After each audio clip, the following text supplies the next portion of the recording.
Hello everyone, कैसे हैं आप सब। Welcome back to the channel. अगर आपने मेरी यूनिट 1 और यूनिट 2 की सॉलिड स्ट्रेटेजीज कवर नहीं की है तो आई बटन पर क्लिक करिए और यूनिट 1 और यूनिट 2 दोनों की स्ट्रेटेजीज को पहले देख लीजिए, क्योंकि वहां पे मैंने एक्सप्लेन किया है कि आपको किस तरह से यूनिट 1, 2 और 3 में आपको आगे बढ़ना है।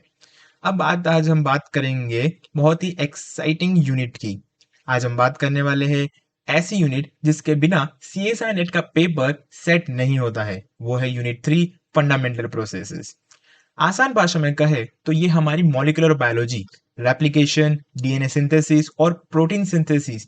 ये सुनने में थोड़े हैवी वर्ड लगते हैं, राइट।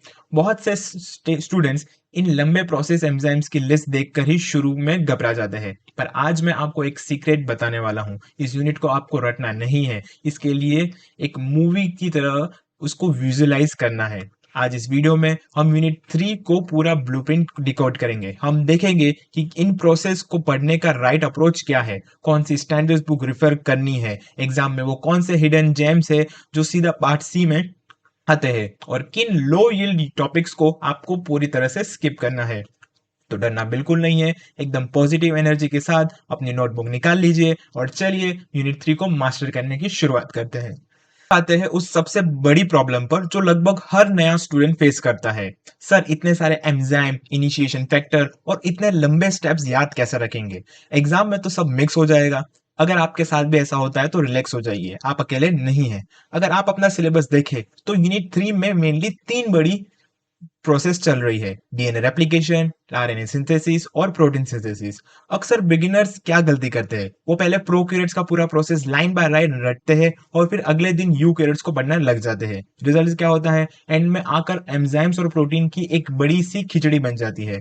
इस कंफ्यूजन का एक बहुत ही सॉलिड और टेस्टेड सॉल्यूशन है the rule of comparative study. आपको इन प्रोसेस को अलग अलग रटने नहीं है। अपनी नोटबुक को हॉरिजॉन्टल यानी लैंडस्केप मोड में रखिए, एक बड़ी सी टेबल बनाइए, एक कॉलम में लिखिए प्रोकैरियोट्स और ठीक उसके बगल वाले कॉलम में लिखिए यूकैरियोट्स। अब आप अगर डीएनए रेप्लिकेशन पढ़ रहे हैं तो रेप्लिकेशन ओरिजिन और उसमें इन्वॉल्व होने वाले एंजाइम्स को दोनों कॉलम में आमने सामने कंपेयर कीजिए। जैसे प्रोकैरियोट्स में इलोंगेशन के लिए कौन सा डीएनए पॉलीमरेज लग रहा है और उसके ठीक सामने यूकैरियोट्स में वही काम कौन सा पॉलीमरेज कर रहा है। इनिशिएशन, इलोंगेशन और टर्मिनेशन को साइड बाय साइड रखिए। जब आप इस तरह से पढ़ेंगे तो आपका ब्रेन डिफरेंस को बहुत जल्दी कैच करेगा, और सीएसआर का एग्जामिनर यही चाहता है। वो हमेशा आपसे डिफरेंस और स्पेसिफिक एंजाइम पर कंपैरेटिव क्वेश्चंस पूछेगा। तो बिगिनर्स के लिए मेरा रूल बहुत सिंपल है: लंबी लंबी थियरी रटना बंद कीजिए और कंपैरिजन टेबल बनाना शुरू कर दीजिए। एक बार ये अप्रोच ट्राई करके देखिए, ये लंबे और डरावने प्रोसेस आपको एकदम लॉजिक और आसान लगने लगेंगे। अब जब हमारा कंपैरेटिव स्टडी वाला माइंडसेट सेट हो गया है तो अगला सवाल आता है, सर पढ़ना कहाँ से है, बेस्ट रिसोर्सेस क्या है। देखिए, मॉलिक्यूलर बायोलॉजी के लिए अगर मार्केट में कोई एक सबसे शानदार और स्टैंडर्ड बुक है तो वो है Watson molecular biology of gene. इस बुक के कॉन्सेप्ट्स और डायग्राम एकदम टॉप नॉच है। इसके अलावा आप वीवर को भी रिफर कर सकते हैं। सीएसआर के बहुत सारे डायरेक्ट स्टेटमेंट बेस्ड क्वेश्चन इन्हीं बुक्स की लाइन से उठाए जाते हैं। लेकिन जैसा मैं हमेशा अपने स्टूडेंट्स को कहता हूँ, हमें रिसर्चर नहीं, स्मार्ट एस्पिरेंट बनना है। इन मोटी किताबों को पेज 1 से लेकर एंड तक एक नोवेल की तरह पढ़ने की ब्लंडर मिस्टेक बिल्कुल मत करना। इन्हें सिर्फ एक रेफरेंस गाइड की तरह यूज करना। अब आप सोच रहे होंगे कि सर बुक्स से फिल्टर आउट करने में तो बहुत टाइम निकल जाएगा। तो टेंशन मत लीजिए, आपका ये टाइम बचाने की जिम्मेदारी मेरी है। मेरी इस चैनल पर यूनिट 3 की एकदम detail topic wise study videos बहुत जल्द आने वाली है। मैं पर्सनली इन्हीं स्टैंडर्ड्स बुक्स से बेस्ट मटेरियल और कॉन्सेप्ट फिल्टर करके उन्हें आसान भाषा में आपको समझाने वाला हूँ। और एक बहुत इंपॉर्टेंट बात, अगर आप ये स्ट्रेटेजी वीडियो बहुत टाइम के बाद देख रहे हो तो पूरी चांसेस है कि यूनिट 3 की वो डिटेल स्टडी वीडियो अब तक चैनल पर आ चुकी है।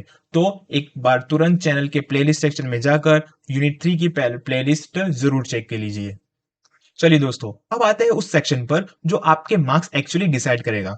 हमारे हाई यील्ड टॉपिक्स यूनिट 3 में सीएसआर इस स्पेसिफिक टॉपिक्स के बिना कभी पेपर सेट नहीं करते। इस पूरी यूनिट को हम 4 मेन पिलर्स में बांट के कवर करेंगे। पहले बात करते हैं number 1, DNA replication and repair में। सिलेबस को के पॉइंट ए को ध्यान से देखिए। यहाँ रेप्लिकेशन फोक रेप्लिकेशन ओरिजिन और इसमें इन्वॉल्व होने वाले सारे एंजाइम्स का रोल बहुत डीपली पूछा जाता है, खासकर अलग अलग डीएनए पॉलीमरेज की एक्टिविटी। और इसी पॉइंट में एक सबसे क्रूशियल टॉपिक छुपा है, DNA damage and repair mechanism, जिसमें base excision repair, nucleotide excision repair और मिसमैच रिपेयर जैसे पाथवेज हर साल सॉलिड क्वेश्चंस बन के इसमें से आते हैं। इनको एकदम टिप्स पर याद रखिएगा। सेकंड है आरएनए सिंथेसिस एंड प्रोसेसिंग। अब सिलेबस के पॉइंट बी पर आते हैं। ट्रांसक्रिप्शन के बेसिक मैकेनिज्म्स के साथ साथ यहाँ ट्रांसक्रिप्शन फैक्टर्स और मशीनरीज को अच्छे से समझना है। लेकिन यूकैरियोट्स में सबसे बड़ा हॉट टॉपिक है आरएनए प्रोसेसिंग का। कैपिंग, पॉलीएडेनाइलेशन और आरएनए स्प्लाइसिंग, खासकर स्प्लाइसोसोम्स की असेंबली और अलग अलग स्पाइसिंग मैकेनिज्म्स पर पार्ट सी में लंबा एनालिटिकल क्वेश्चंस आता ही आता है।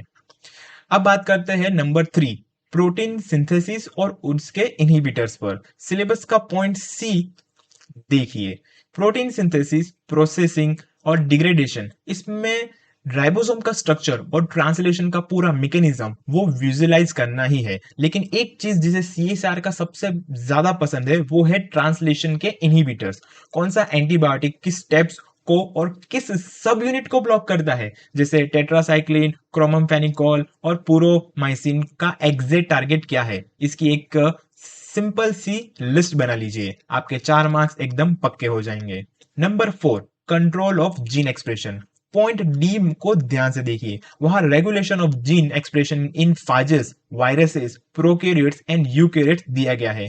इसमें आपको प्रोकैरियोट्स के अंदर लाइकोपेरॉन और ट्रिप्टोफैन के कॉन्सेप्ट्स को एकदम क्लियर रखना है। साथ ही फाज में लैम्ब्डा फाज का लाइटिक और लाइसोजेनिक स्विच को एक ऐसा एवरग्रीन टॉपिक है जिससे एग्जामिनर कभी भी मिस नहीं करते। देखिए, इन 4 पिलर्स को अगर आपने अपना स्ट्रॉन्ग जोन बना लिया तो इनकी कंपैरिजन टेबल्स रेडी कर ली तो यूनिट 3 के लगभग 70 टू 80% क्वेश्चन आप एग्जाम में कॉन्फिडेंटली टिक करके आएंगे। चलिए अब उस सेक्शन की बात करते हैं जो आपको एक्चुअल में भीड़ से अलग करेगा। हर सिलेबस में कुछ ऐसे हिडन जेम्स होते हैं जो 1-2 वर्ड्स में लिखे होते हैं, पर सीएसआर वहां से पार्ट सी के हैवी 4 मार्क्स के स्टेटमेंट बेस्ड क्वेश्चन निकालता है। और मजे इस बात की यह है कि ज्यादातर स्टूडेंट इन्हें स्किप कर देते हैं। अपने सिलेबस का पॉइंट डी ध्यान से देखिए, वहां एकदम एंड में लिखा है role of chromatin in gene expression and gene silencing, epigenetic regulation. अब इसको पढ़ के लगता है कि ये छोटा सा थियरी पार्ट होगा, पर नहीं। सीएचआर यहां से आपसे आरएनए इंटरफियरेंस, एमआईआरएनए, एसआईआरएनए के डिटेल पाथवे पूछेगा। एपिजेनेटिक्स में डीएनए मिथाइलेशन और हिस्टोन मॉडिफिकेशन से जीन ऑन या ऑफ कैसे होता है, इस पर डायरेक्ट एनालिटिकल क्वेश्चंस आते हैं। इसी तरह पॉइंट बी में एक छोटा सा फ्रेज छुपा है, राइबोजाइम, राइबोस्विच और नॉन कोडिंग आरएनए। अक्सर स्टूडेंट सिर्फ एमआरएनए और उसकी प्रोसेसिंग पढ़कर खुश हो जाते हैं और इन नॉन कोडिंग आरएनए को इग्नोर कर देते हैं। लेकिन राइबोस्विच का जीन रेगुलेशन में क्या रोल है, इस पर आजकल सीएसआर बहुत स्पेसिफिक और डिटेल क्वेश्चंस पूछ रहा है। और एक और छुपा हुआ जैम है पार्ट ए में, extra chromosomal replication, plastids, plasmids और ऑर्गेनिल डीएनए जैसे कि माइटोकॉन्ड्रियल और क्लोरोप्लास्ट का डीएनए का रेप्लिकेशन नॉर्मल जीनोमिक डीएनए में कैसे अलग होता है। और इस पार्ट पर पार्ट सी में ट्रिकी स्टेटमेंट बेस्ड क्वेश्चंस बनाए जाते हैं। इन हिडन टॉपिक्स को सबसे बड़ी पावर यह है कि इनका सिलेबस थोड़ा छोटा है पर इनका इंपैक्ट एग्जाम में बड़ा है। अगर आपने इन टर्म्स को अपनी नोटबुक में अलग से हाईलाइट करके पढ़ लिया तो ये आपके लिए एकदम फ्री के मार्क्स बन जाएंगे। तो इन हिडन जेम्स को किसी भी हाल में मिस नहीं करना है। दोस्तों अब आते हैं उस पार्ट पर जो आपका कीमती वक्त और एनर्जी दोनों ही बचाता है।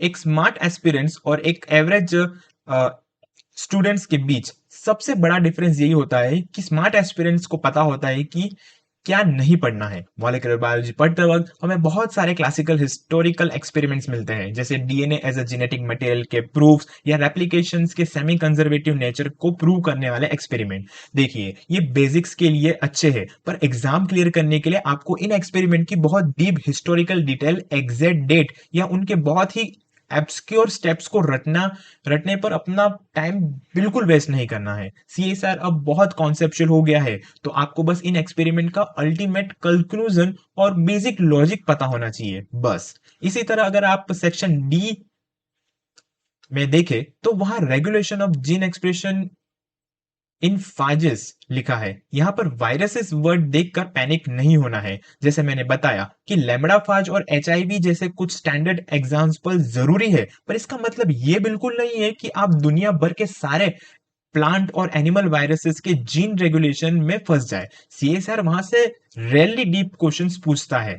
हमेशा याद रखिए, आपका टाइम बहुत लिमिटेड है और प्रीशियस है। हमें इस टाइम को उन हाई यील्ड और हिडन टॉपिक्स पर इन्वेस्ट करना है जहां से हमारा जेआरएफ स्कोर बूस्ट होगा। इन लो यील्ड एरियाज को बस एक क्विक रीडिंग दीजिए, उसका समरी समझिए और तुरंत आगे बढ़िए।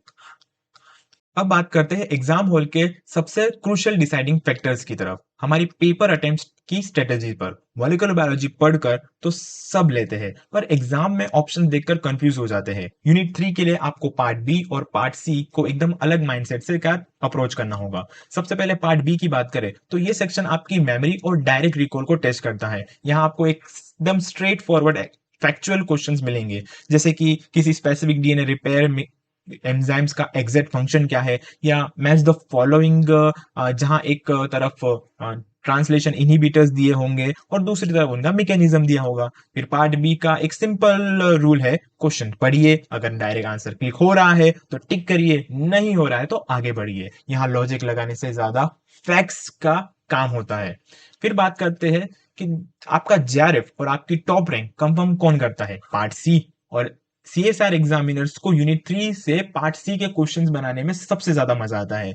वो यहां से आपसे सीधे स्टेप्स नहीं पूछेगा, बल्कि आपके कॉन्सेप्ट्स की गहराई चेक करेगा। सीएसआर का सबसे ऑल टाइम फेवरेट पैटर्न है म्यूटेशनल स्टडीज। वो आपको एक सिचुएशन देंगे, जैसे अगर एक ऑपेरॉन का एक रिप्रेसर प्रोटीन में ऐसी म्यूटेशन हो जाए कि वो इंड्यूसर से बाइंड ना हो पाए, तो ऑपेरॉन हमेशा ऑन रहेगा या परमानेंटली ऑफ रहेगा। या फिर अगर डीएनए पॉलीमरेज अपनी 3 prime to 5 prime exonuclease activity खो दे तो रेप्लिकेशन पर क्या असर पड़ेगा। इन लंबे स्टेटमेंट्स वाले क्वेश्चंस को देखकर घबराना बिल्कुल नहीं है। इनकी सबसे अच्छी बात यही है कि अगर आपको नॉर्मल प्रोसेस पता है तो आप इजीली प्रिडिक्ट कर लेंगे कि किस स्टेप का के कारण होने के आगे का जो रिजल्ट है वो आएगा या फिर बिगड़ेगा। पार्ट सी में आपको एग्जामिनर के माइंड से साथ खेलना है। ऑप्शन एलिमिनेशन का यूज कीजिए। अगर 4 स्टेटमेंट में से आपको पता है कि स्टेटमेंट बी 100% गलत है, तो वो सारे ऑप्शन एलिमिनेट कर दीजिए जिसमें बी दिया है।